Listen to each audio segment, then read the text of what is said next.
मुस्तकिल बोलता रहता हूँ, कितना खामोश हूँ मैं अंदर से। खुशामदीद सामाईन यानी कि मेरे सुनने वाले। और जब आप हमें वीडियोस में देखते हैं तो आप हमारे नाजरीन होते हैं, यानी कि देखने वाले।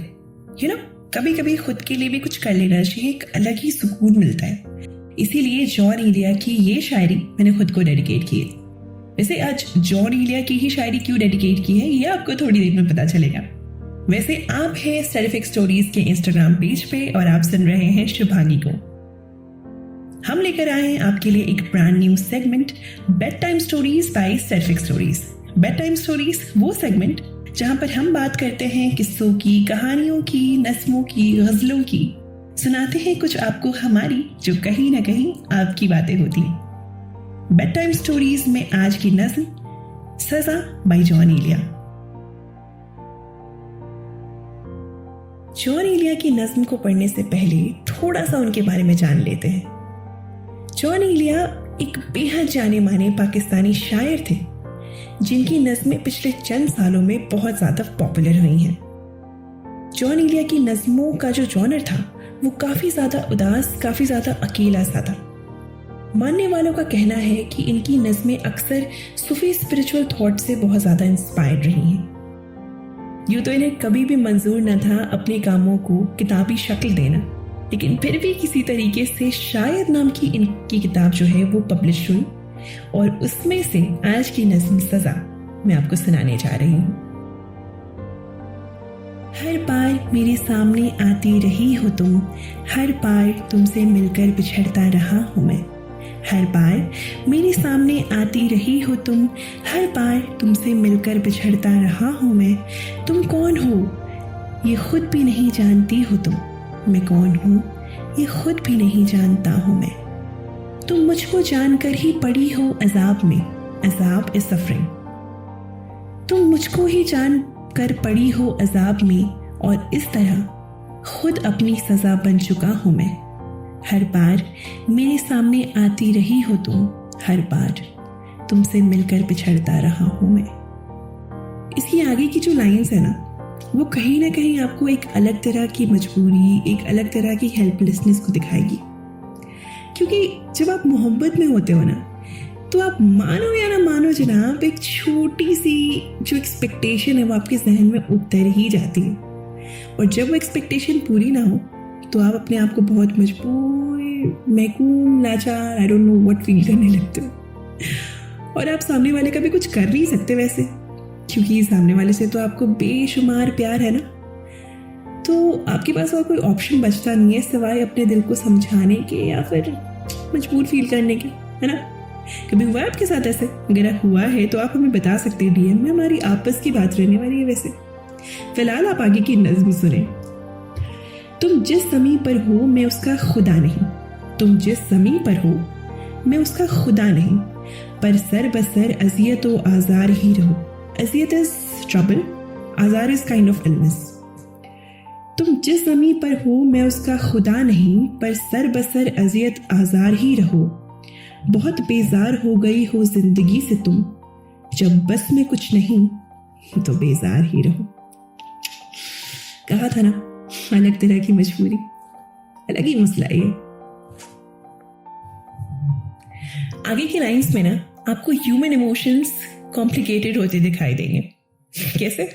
मैं बताती हूँ। होता है ना कि जब हम मोहब्बत में होते हैं तो हमारे अंदर एक एक्सपेक्टेशन होती है कि यार सामने वाले से हम इतना प्यार करते हैं, उससे हम स्पेशल फील कराने की कोशिश करते रहते हैं। कभी तो ऐसा हो कि सामने वाला भी छोटा सा कोई एफर्ट लगाते जिससे हम भी थोड़े से लाफ्टर, थोड़े से केयर महसूस करें, है ना। बट ये बात हम डायरेक्टली सामने वाले को कभी नहीं कहते। कहना इतना आसान भी नहीं है वैसे, क्योंकि अगर कहना इतना आसान होता तो शायद रिलेशनशिप्स में कॉम्प्लिकेशन ही नहीं होती, because communication is the key. वैसे मेरी बातें चलती रहेगी, हम आगे की नज़्म पे ध्यान देते हैं। तुमको यहाँ के सायों पर तब से क्या गुरेज, पर तब इज प्रतिबिंब, अक्स। तुमको यहाँ के सायों पर तब से क्या गुरेज, तुम अपने हक में बीच की दीवार ही रहो। मैं इब्तिदाए इश्क से बेमहर ही रहा, इब्तिदाए शुरुआत। मैं इब्तिदाई इश्क से बेमहर ही रहा, तुम इंतहाई इश्क की मयार ही रहो। मयार इज स्टैंडर्ड। तुमको यहाँ के सायों पर तब से क्या गुरेज, तुम अपने हक में बीच की दीवार ही रहो। मैं इब्तिदाई इश्क से बेमहर ही रहा, तुम इंतहाई इश्क की मयार ही रहो। अगली लाइन में वो सिचुएशन है जब किसी भी रिलेशनशिप में इंसान एफर्ट्स लगा लगा के या फिर एक्सपेक्ट कर कर के परेशान हो जाता है, अपने आप से हार जाता है और एक गिव अप मारने वाली जो एटीट्यूड है या जो फीलिंग है वो धीरे धीरे आने लग जाती है। उस सिचुएशन में इंसान अपने हर जायज़ एक्सपेक्टेशंस को मार के हर एक चीज़ एक्सेप्ट कर लेता है। मैंने ये कब कहा था मोहब्बत में है निजात। मोहब्बत जहाँ पे एकदम खूबसूरत सी चीज़ है, जहाँ पे एक काइंड ऑफ पीस आपको मिलता है, वहाँ पे ये बात हो रही है कि मैंने ये कब कहा था मोहब्बत में है निजात। मैंने ये कब कहा था वफादार ही रहो। वफादारी is something which is least expected और वो भी यहाँ पे एक्सपेक्ट नहीं की जा रही। मैंने ये कब कहा था मोहब्बत में है निजात। मैंने ये कब कहा था वफादार ही रहो। अपनी मताए नाज लुटाकर मेरे लिए, मताए नाज इज कमोडिटी ऑफ लव। अपनी मताए नाज लुटाकर मेरे लिए बाजारे इल्तिफात में, बाजारे इल्तिफात इज मार्केट ऑफ कर्टसी और सिविलिटी। अपनी मताए नाज लुटाकर मेरे लिए बाजारे इल्तिफात में नादार ही रहो। नादार इज पोअर। सो एक बार फिर से सुने इसे। मैंने ये कब कहा था मोहब्बत में है निजात। मैंने ये कब कहा था वफादार ही रहो। अपनी मताए नाज लुटाकर मेरे लिए बाजारे इल्तिफात में नादार ही रहो। Really don't like this kind of situation. इस नज़्म की आखिरी जो लाइन्स है वो काफ़ी ज़्यादा हार्ट ब्रेकिंग है। इसीलिए नहीं क्योंकि ये किसी रिलेशनशिप के एंड को दिखाती हैं, इसीलिए क्योंकि आप एक नेगेटिविटी से गुजर रहे होते हो। वो नेगेटिविटी आपके अंदर इस कदर आ जाती है कि आपको लगता है कि हर चीज़ के जिम्मेदार तो बस आप हैं, हर तकलीफ़ के, हर सफरिंग के जिम्मेदार आप हैं। हो सकता है ऐसा ना भी हो।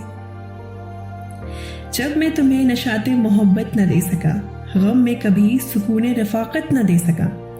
नशाते मोहब्बत एक्सटेसी ऑफ लव, सुकून रफ़ाक़त पीस ऑफ कंपेनियनशिप। शायद यही दो चीज़ होंगी जो आपने सबसे ज़्यादा की होगी अपने रिलेशनशिप में, जो कि बेस होगा आपके रिलेशनशिप का। स्टिल इतने नेगेटिव हो गए हो आप कि कह रहे हो कि यही दो चीज़ें मैंने की नहीं। जब मैं तुम्हें नशाते मोहब्बत न दे सका, गम में कभी सुकून रफ़ाक़त न दे सका। जब मेरे सारे चिरागे तमन्ना हवा के हैं, जब मेरे सारे ख्वाब किसी बेवफा के हैं। सिर्फ उनसे प्यार किया है आपने, सिर्फ उनकी तवज्जो चाहिए थी आपको हमेशा से, सिर्फ उनको ही तवज्जो दिया आपने, बट स्टिल किसी बेवफा का जिक्र करने में आप पीछे नहीं हट रहे। इस नेगेटिविटी की बात मैं कर रही हूँ। जब मैं तुम्हें नशाते मोहब्बत न दे सका, गम में कभी सुकून रफ़ाक़त न दे सका। जब मेरे सारे चिरागे तमन्ना हवा के हैं, जब मेरे सारे ख्वाब किसी बेवफा के हैं। फिर मुझे चाहने का तुम्हें कोई हक नहीं, तन्हा कराहने का तुम्हें कोई हक नहीं। हर बार मेरे सामने आती रही हो तुम, हर बार तुमसे मिलकर बिछड़ता रहा हूं मैं। तुम कौन हो ये खुद भी नहीं जानती हो तुम, मैं कौन हूं ये खुद भी नहीं जानता हूं मैं। शायद आखिर में आप दोनों ही नहीं जान पाएंगे कि आप कौन हैं, क्योंकि जिस पॉजिटिविटी के साथ रिलेशनशिप आपने स्टार्ट किया था, आखिर में तो ये नेगेटिविटी आ गई कि आपने तो उनसे हक ही छीन लिया यार, कि मुझे चाहने का तुम्हें कोई हक नहीं। इसी के साथ आज की बेड टाइम स्टोरी बाय स्टैटिफिक stories comes to an end. जाते जाते ज्यादा कुछ नहीं, बस इतना ही कहूंगी यार कि खुश रहें, मुस्कुराते रहें। मेरा नाम है शुभांगी और ये है स्टैटिफिक स्टोरीज का इंस्टाग्राम पेज। कल फिर मिलेंगे किसी नई नज़्म, किसी नई गज़ल या फिर किसी नई कहानी के साथ। तब तक के लिए अलविदा, शब खैर, खुदा हाफ़िज़।